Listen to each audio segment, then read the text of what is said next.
Hello students, this is Sachin Datar. SSD education free channel में आप सभी का स्वागत है। आज का ये video Maharashtra board 11th arts commerce science के स्टूडेंट्स जिन्होंने इंफॉर्मेशन टेक्नोलॉजी सब्जेक्ट लिया हुआ है उनके लिए यूजफुल होगा। स्टूडेंट्स, वीडियो आखिर तक देखिए और अगर अच्छा लगे तो लाइक सब्सक्राइब करना मत भूलिएगा। तो लास्ट वीडियो में हमने क्या देखा? कमांड लाइन इंटरफेस देखा, CLI, जो कि GNU लिनक्स उबुंटू में जो दिखता है स्क्रीन, उसमें कौन कौन सी कमांड्स रहती है वो उसका हमने जाते जाते एक स्क्रीनशॉट देखा जिसमें कि ये जो कमांड्स है वो थी। तो अब हम एक एक कमांड देखेंगे। एक ls करके है कमांड जो कि लिस्ट डायरेक्टरीज है। क्या करती है command? Prints the list of directories in the current one. आप जिस भी डायरेक्टरी में या किसी ड्राइव में काम कर रहे हैं तो उसमें कौन कौन सी डायरेक्टरीज है उसका पूरा लिस्ट बता देगी। दूसरा है PWD, वो क्या करता है? Print working directory. आप जिस भी डायरेक्टरी में काम कर रहे हो उसको वो उसके नाम बताएगा, लिस्ट बताएगा, ठीक है। It prints the path of the current directory, उसका पूरा पाथ बताएगा। बाद में है Who am I क्या करता है? It prints the name of the current user, जो भी करंट यूजर है उसका वो नाम बताएगा। उसके बाद आता है LSCPU क्या करता है? लिस्ट करता है जो भी CPU का इंफॉर्मेशन है। आपका CPU जो भी टर्मिनल पे लगा हुआ है उसका इंफॉर्मेशन वो प्रिंट करके देता है। प्रिंट यानी स्क्रीन पे दिखाई देता है। बाद में है टच क्या करता है? It simply creates a new file. जैसे कि आप विंडोज में देखा होगा, आपने फाइल न्यू बोलते हैं तो विंडोज में एक फाइल न्यू बन जाता है। वैसे ही यहाँ पे टच, और आपको जो भी फाइल नेम चाहिए वो आप दे सकते हैं। तो touch space file name .txt वो देने से आप एक नया फाइल क्रिएट कर सकते हो। उसके बाद आता है CD का मतलब है change directory.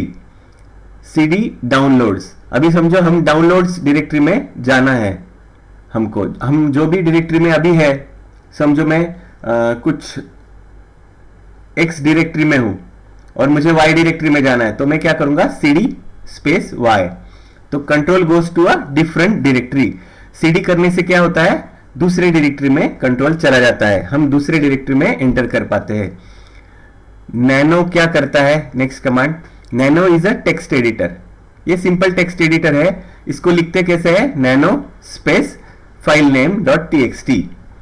Nano is a text editor. This command will open the file name.txt। और अगर नहीं है file, if it doesn't exist, तो वो एक नया फाइल बना देता है आपके लिए। उसमें क्या है कि Ctrl+O करने से आपका फाइल सेव हो जाता है, और अगर आपको बाहर निकलना है वहां से तो Ctrl+X दबाना है to exit from the nano editor. समझ में आया? अब नेक्स्ट है कमांड कैट क्या करता है? कॉन्कैटिनेट करता है। कॉन्कैटिनेट का मतलब जोड़ता है, दो फाइल्स को जोड़ देता है। कैसे लिखना है ये? Cat plus file1.txt space file2.txt। ये दो फाइल हो गई, तो इनको ये जोड़ के बताता है। Prints the contents of the files listed on the screen. दोनों फाइल में जो भी कंटेंट है वो उसको जोड़ के आपको स्क्रीन पे बता देगा। उसके बाद आता है इको कमांड क्या करता है? It's a built in command. Echo --help करने से use to display the line of text or string that are passed as an argument. अब समझो मैंने लिखा इको हेलो वर्ल्ड लिखा, तो वो हेलो वर्ल्ड आपको दिखा देगा, ठीक है। इको यानी सिर्फ वो एक स्क्रीन पे प्रिंट कर देता है। उसके बाद लास्ट का कमांड है क्लियर। टू क्लियर का मतलब आप समझ गए कि क्लियर करना है, तो कमांड प्रॉम्प्ट से हम जो भी लिखा हुआ है अब तक का वो पूरा मिटा सकते हैं। To clear the command prompt. Okay, तो ये हो गई फ्यू लिनक्स कमांड्स। नेक्स्ट देखते हैं the GNU Linux file system hierarchy standard. In GNU Linux the topmost directory is called the root directory.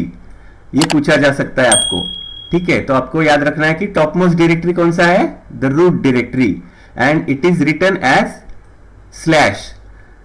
एक सिंगल स्लैश जो रहता है उससे वो इंडिकेट होता है कि ये रूट डायरेक्टरी है. All directories are stored under the root directory. For example, if the user is ABC, the home directory will be created at /home/abc. Everything in Linux is represented as a file. This includes cameras, storage devices, microphones, network devices, etc. This is a brief summary of the file system. अब एक एक जो directory है उसको हम देखेंगे. ठीक है, पहला देखेंगे ये रूट डायरेक्टरी. ये किससे ये इंडिकेट होता है? एक सिंपल स्लैश से. The root directory, all files and directories are stored under this directory, including all hard drives, pen drives, CD drives, etc. दूसरा आता है डायरेक्टरी bin. उसको कैसे लिखते हैं? /bin. Essential system programs are stored here. जो भी आपको जरूरी प्रोग्राम्स है वो bin में स्टोर होते हैं. तीसरा है /dev. All connected devices, dev यानी devices, all connected devices are stored here, including internal devices, temperature sensors and batteries. ठीक है, नेक्स्ट देखेंगे /etc. अब ये क्या है? System configuration files are stored here. System का जो कॉन्फ़िगरेशन रहता है उसके फाइल्स यहाँ पे ये फोल्डर में, ये डायरेक्टरी में स्टोर रहते हैं. नेक्स्ट है /proc, files that provide information about processes. proc यानी प्रोसेसेस का शॉर्ट फॉर्म है. This information like how much RAM is free and how fast the CPU are running. CPU और रैम का जो भी है स्टैटिस्टिक्स, करंट स्टैटिस्टिक्स, वो सब इसमें इस डायरेक्टरी में स्टोर होता है. ठीक है, नेक्स्ट देखेंगे /tmp. नाम से ही पता चलता है ये टेम्पररी फाइल स्टोर करने की डायरेक्टरी है. ठीक है, नेक्स्ट है होम. कैसे लिखते हैं? /home. Users home directories are stored here. जो भी यूजर है उसका होम डायरेक्टरी रहता है वो /home के अंदर स्टोर रहता है. ठीक है, there are many more directories. User can read more about them by searching for file system hierarchy standards FHS online. आप गूगल पे भी देख सकते हैं कि FHS यानी फाइल सिस्टम हायरार्की स्टैंडर्ड क्या है, तो आपको डिटेल में पता चल जाएगा. अब why to learn and use GNU Linux. क्यों सीखना है हमें? There are huge number of benefits of learning GNU Linux. Sooner or later in the career GNU Linux will be used in the workspace. Millions of desktops and servers run on GNU Linux. The Android operating system that the smartphone runs on is a modified version of GNU Linux. Smartphone में भी आपको जो Android दिखता है वो GNU Linux का ही एक modified version है. Linux is free and open source.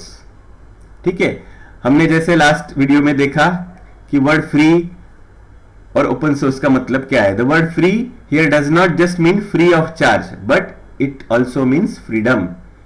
आप खुले तरीके से इसको इस्तेमाल कर सकते हैं, उसको शेयर कर सकते हैं, डिस्ट्रीब्यूट कर सकते हैं फ्रीली. इवन स्टडी आप उसको, उसका कोड जो है वो मॉडिफाई भी कर सकते हैं. तो anyone is free to use this software, distribute them freely and even study and modify the source code to suits one own need. ठीक है, सेकेंड देखेंगे. Linux operating system is free from viruses. The user need not install any antivirus software. This saves money. Viruses कौन डालता है? जिसको अगर किसी का नुकसान करना है, इकोनॉमिकल नुकसान करना है, समझो कोई पेड सॉफ्टवेयर है उसको खराब करना है, तो वो उस मंशा से करेगा कि उसने तो बहुत पैसा लगाया है तो चलो मैं वायरस डाल देता हूं. तो उस वजह से वो उसमें हो सकता है. लेकिन लिनक्स जबकि ये फ्री सॉफ्टवेयर है, ये सबको फ्रीली मिल रहा है, तो कौन उसको ये करेगा, वायरस डालेगा उसमें.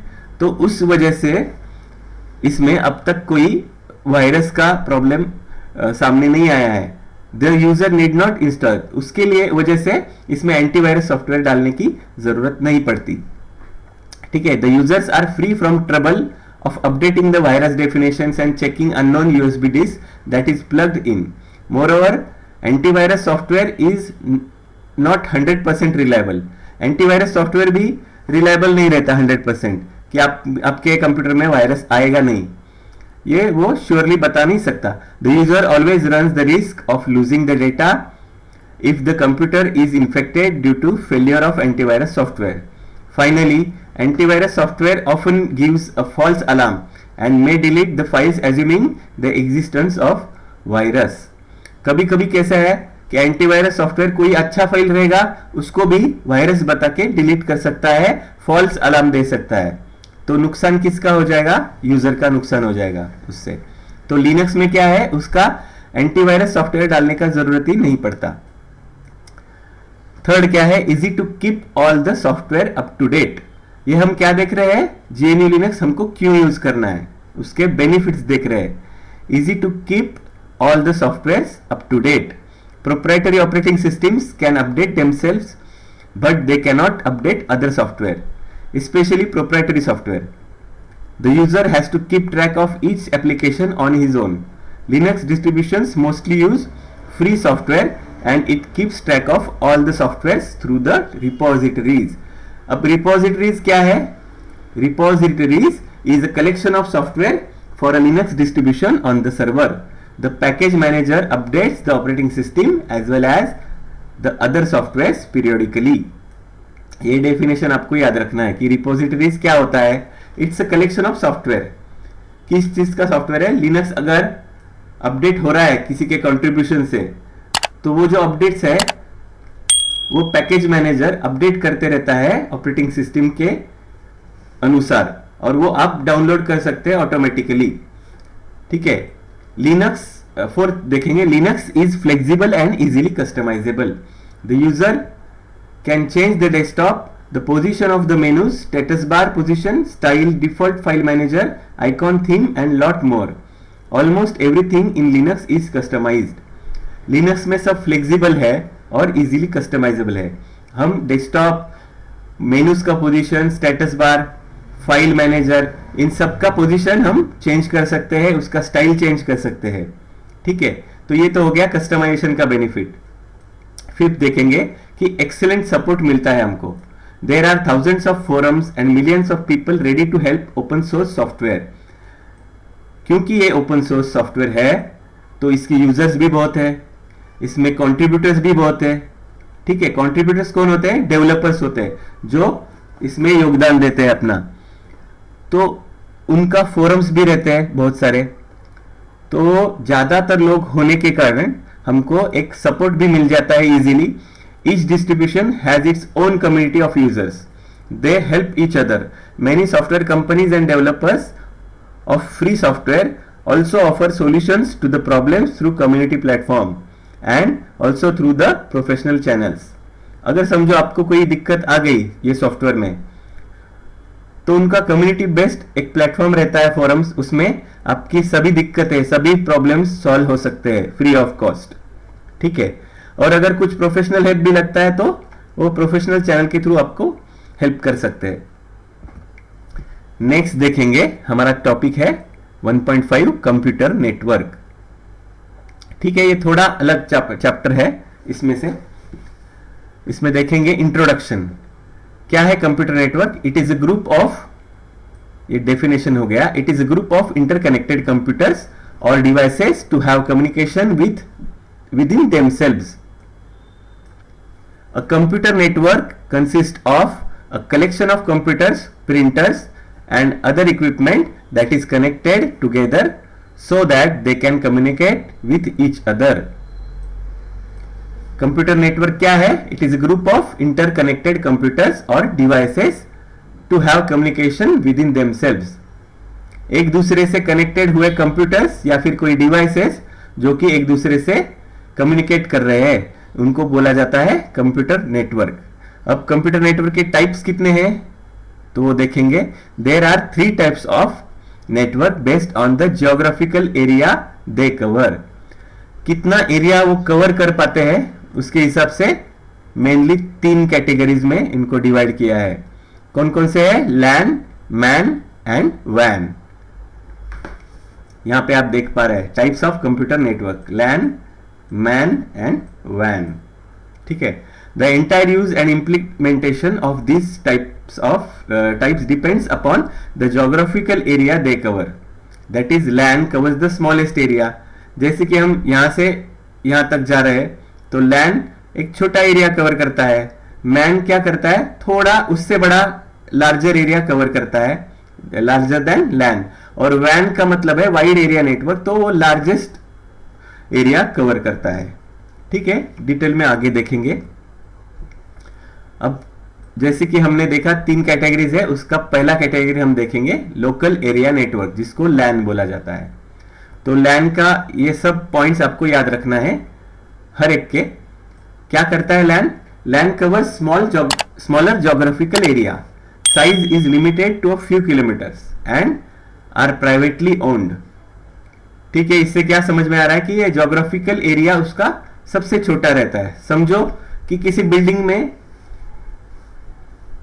कुछ किलोमीटर्स की दूरी पर ही ये लैन स्थापित हो सकता है। लैन यानी लोकल एरिया नेटवर्क, लोकली जो स्थापित होता है उसको लोकल एरिया नेटवर्क बोलते हैं। दूसरा यूसेज एरिया, उसका usage area is limited to area such as an office building, home, hospital, schools etcetera. ये बिल्डिंग में आप देख रहे, डायग्राम में देख रहे हैं आप, बिल्डिंग है, बिल्डिंग के अंदर office building, home, hospital, schools, इन सब में ये यूसेज लिमिटेड रहता है। It covers a short distance and so the error and noise are minimised. Short distance होने के कारण इनमें कम्युनिकेशन में एरर कम से कम रहता है और नॉइज पोल्यूशन यानी सिग्नल ब्रेक होना, ये प्रॉब्लम्स भी कम से कम रहते हैं। लैन इज इजी टू सेटअप, ये सबसे इजी है। ठीक है, सेटअप करना ये सबसे इजी है। Data transmit at a very fast rate as the number of computers linked are limited. Local area network होने से क्या होता है, आप कम से कम कंप्यूटर्स इसको जोड़ पाते हैं। अगर कम से कम कंप्यूटर्स जोड़ पाते हैं तो उसका मतलब क्या है कि ये फास्ट ट्रांसमिट करेगा। ज्यादा से ज्यादा नजदीक रहेंगे कंप्यूटर्स तो डेटा फास्ट रेट पे ट्रांसमिट होगा। ठीक है, और लास्ट में देखेंगे it is less expensive hardware and maintenance cost is also low. Hardware भी कम लगता है, वायर्स जो 2 कंप्यूटर्स के बीच में लगनी है, लैन वायर्स, वो भी कम से कम लगेंगी और उसकी वजह से मेंटेनेंस का कॉस्ट भी कम से कम आता है। तो ये सारे पॉइंट्स आपको याद रखने हैं। नेक्स्ट देखेंगे मेट्रोपॉलिटन एरिया नेटवर्क यानी मैन, MAN। तो इसके पॉइंट्स देखेंगे कि क्या क्या है इसकी खासियत। MAN is a larger area network than that of LAN and smaller area than as compare to वैन। ठीक है, ये इसको क्या बोला जाता है, मेट्रोपॉलिटन एरिया नेटवर्क। ये लैन से थोड़ा बड़ा रहता है और वैन से थोड़ा कम। It connects 2 or more separate computers that reside in the same or different cities. LAN में क्या देखा हमने, एक बिल्डिंग के अंदर या 2 बिल्डिंग के अंदर नजदीक वाला जो है वो लैन रहता है। अब ये मैन क्या है, मैन ये सिटी टू सिटी कर सकते हैं कनेक्ट। ठीक है, तो it connects 2 or more separate computers. समझो नासिक में बैठे हम और दूसरा कोई नजदीक वाला सिटी है, मालेगांव है, वहां का कंप्यूटर और यहां का कंप्यूटर हमने अगर कनेक्ट किया तो उसको क्या बोलेंगे हम, मैन। ठीक है, थर्ड पॉइंट देखेंगे it covers a large geographical area and may serve as an internet service provider, ISP जिसको बोला जाता है। ठीक है, क्या क्या बोला गया है इसमें, it covers a large geographical area and may serve as an ISP, internet service provider के तरह से वो काम कर सकता है। क्योंकि एक सिटी से दूसरे सिटी में अगर इंटरनेट देना है तो ये मैन का यूज लोग करते हैं। ठीक है, फोर्थ पॉइंट देखेंगे it is hard to design and maintain a metropolitan area network. ये 2 अलग अलग सिटीज में होने के कारण ये थोड़ा हार्ड रहता है सेटअप करने के लिए और मेंटेन करने के लिए भी। लास्ट पॉइंट है इसका, examples of MAN are the part of telephone company network that can provide a high speed DSL। DSL का मतलब है digital subscribers line, DSL line to the customer और the cable TV network in a city. आपने देखा होगा cable TV network जो उसके wires रहते हैं, कितने लंबे वायर्स रहते हैं एक जगह से दूसरी जगह तक।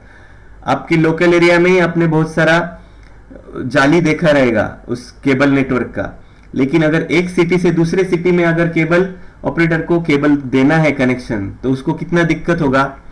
तो उसी तरीके से मैन जो है ये हाई स्पीड डीएसएल देता है, लेकिन ये हार्ड टू मेंटेन रहता है और hard to setup.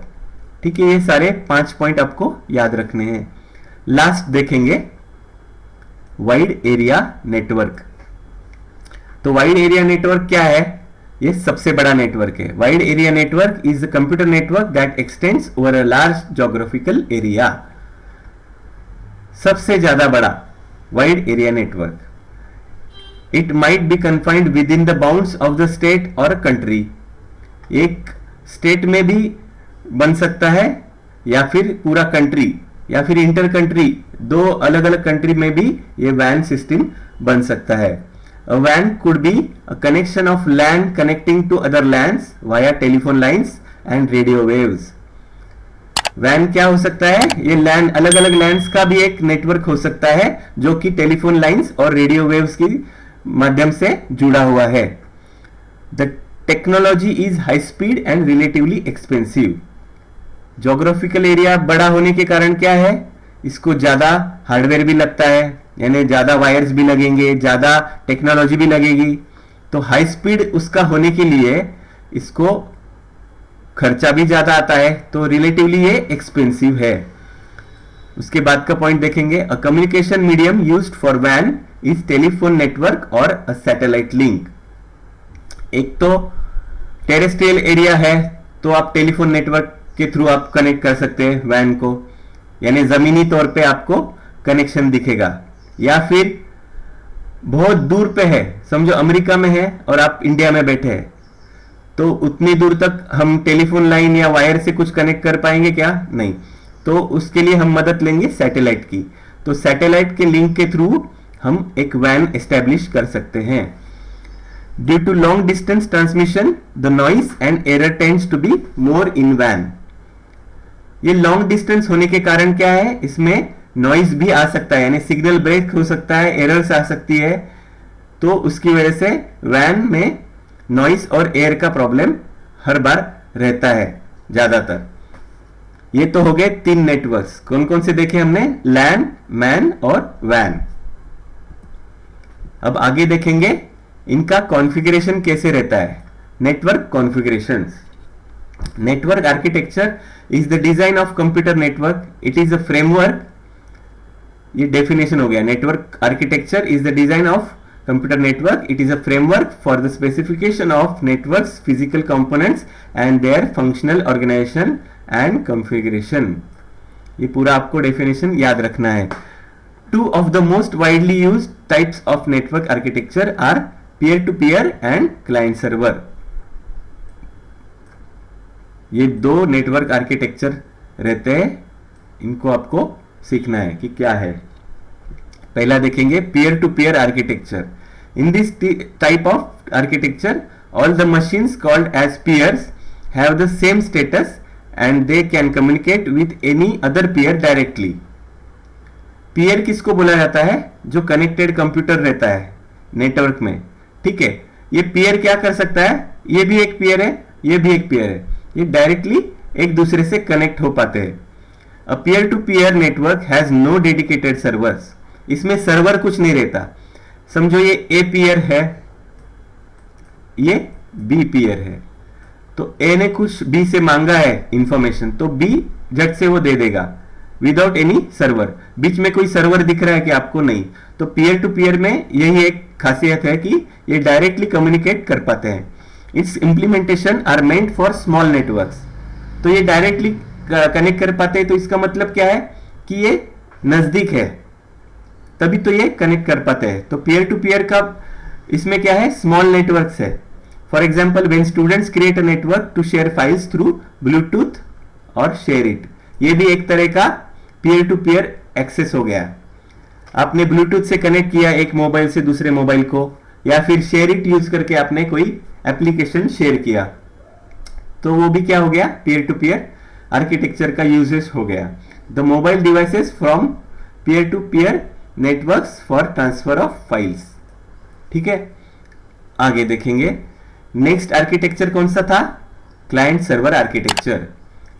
This type of architecture is most suitable for larger network, so there are two types of machines in network, client and the server.